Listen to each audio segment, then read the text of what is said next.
जब उस press note को पूरी तरीके से देश ने नकारा तो कल उन्होंने प्रेस वार्तालाप की।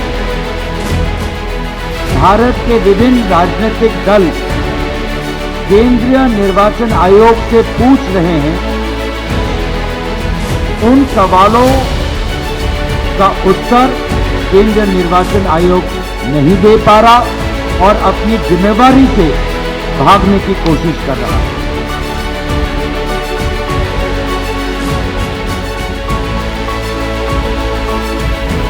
कांग्रेस सांसद गौरव गोगोई ने चुनाव आयोग पर तीखा हमला बोला है। उन्होंने कहा कि आयोग ने प्रेस कॉन्फ्रेंस में राजनीतिक दलों पर तो सवाल उठाए ही, लेकिन ये नहीं बताया कि एसआईआर जल्दबाजी में क्यों हुई और 70 लाख नए मतदाता कैसे जुड़े। आइए जानते हैं और क्या क्या कहा। आज इस महत्वपूर्ण संवाद वार्तालाप में उपस्थित आदरणीय रामगोपाल यादव जी, आदरणीय महुआ मोइत्रा जी, अरविंद सावंत जी, संजय सिंह जी, मनोज झा जी, जॉन बिटस जी, यहाँ पर उपस्थित मीडिया के दोस्तों, आज का जो विषय है वो बहुत ही महत्वपूर्ण है। जो वोट देने का अधिकार है वो संविधान में उल्लेखित सबसे महत्वपूर्ण अधिकार है जो एक आम नागरिक के पास होता है। और अगर हमारी लोकतंत्र जीवित है तो वो सिर्फ इस आम नागरिक के वोट देने के अधिकार पर निर्भर है। इस अधिकार का संरक्षक केंद्र चुनाव आयोग है, जो एक संवैधानिक संस्था है।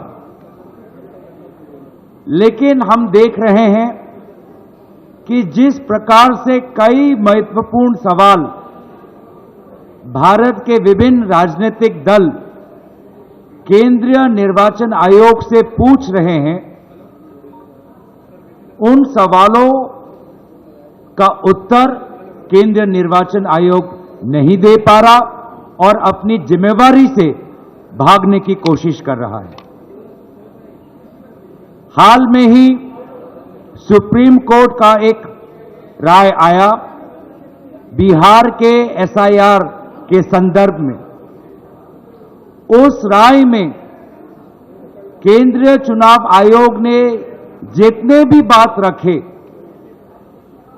सारे महत्वपूर्ण बातों को सुप्रीम कोर्ट ने नकारा। इसके बावजूद भी कल जो प्रेस वार्तालाप हमने देखा चीफ इलेक्शन कमिश्नर का, जिसमें उनको अपने चुनाव आयोग की कमजोरियां बतानी थी और विपक्ष के जायज सवालों का उत्तर देना था, उत्तर देने के बावजूद या उत्तर देने के विपरीत उन्होंने कल अपने प्रेस वार्तालाप में राजनीतिक दलों पर सवाल उठाया और एक प्रकार से राजनीतिक दलों पर आक्रमण किया।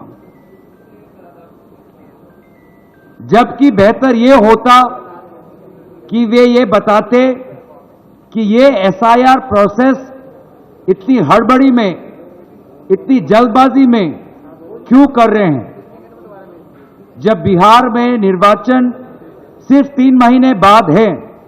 बिना विभिन्न विपक्षी दलों के साथ चर्चा किए हुए क्यों केंद्र चुनाव आयोग हड़बड़ी में एसआईआर वहां पर इंप्लीमेंट कर रही है, इस प्रश्न को लेकर वो मौन थे। वे मौन थे कि किस प्रकार से महाराष्ट्र में लोकसभा और विधानसभा चुनाव के बीच में लगभग 70 लाख नए वोटर किस प्रकार से वोटर तालिका में आए, वे इस प्रश्न पे मौन थे। वे इस प्रश्न पे मौन थे कि क्यों केंद्र चुनाव आयोग ने यह निर्णय लिया कि पोलिंग बूथ पर जो सीसीटीवी फुटेज कैप्चर होता है वो 45 डेज के बाद उसको डिलीट किया जाएगा। क्यों वे मौन थे?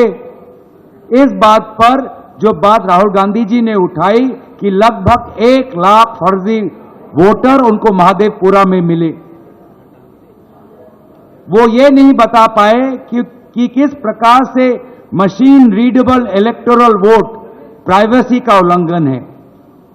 वे ये बात नहीं बता पाए क्यों वो सुप्रीम कोर्ट की जो मंशा थी कि 65 लाख वोटर्स किस प्रकार से डिलीट हुए, उसका कारण एक सर्चेबल फॉर्मेट में दें, ये इस बात का विरोध क्यों कर रहे थे? क्यों आखिर वे आधार एक वोटर आइडेंटिटी के प्रमाण के खिलाफ थे? पहले तो उन्होंने एक प्रेस नोट के द्वारा बहुत से सवालों का उत्तर देने की कोशिश की। जब उस प्रेस नोट को पूरी तरीके से देश ने नकारा तो कल उन्होंने प्रेस वार्तालाप की, लेकिन प्रेस वार्तालाप में जो उनकी संवैधानिक कर्तव्य है कि एक निष्पक्ष चुनाव हो, फ्री एंड फेयर इलेक्शन हो, उन्होंने पूरी तरीके से अपने इस जिम्मेवारी को नकारा। और इसीलिए साफ साफ जाहिर होता है कि अब चुनाव आयोग ऐसे कुछ अफसरों के कमान में है जो निष्पक्ष नहीं, साफ साफ एक पक्ष लेते हैं। और इसीलिए ऐसे अफसर कोई भी इंक्वायरी या जांच के खिलाफ है। वोटर फ्रॉड में अगर कोई इंक्वायरी हो उसके खिलाफ है। और इसीलिए उनको लगता है कि बड़ी बड़ी बातों करके वो राजनीतिक दलों को डराएंगे। हम बस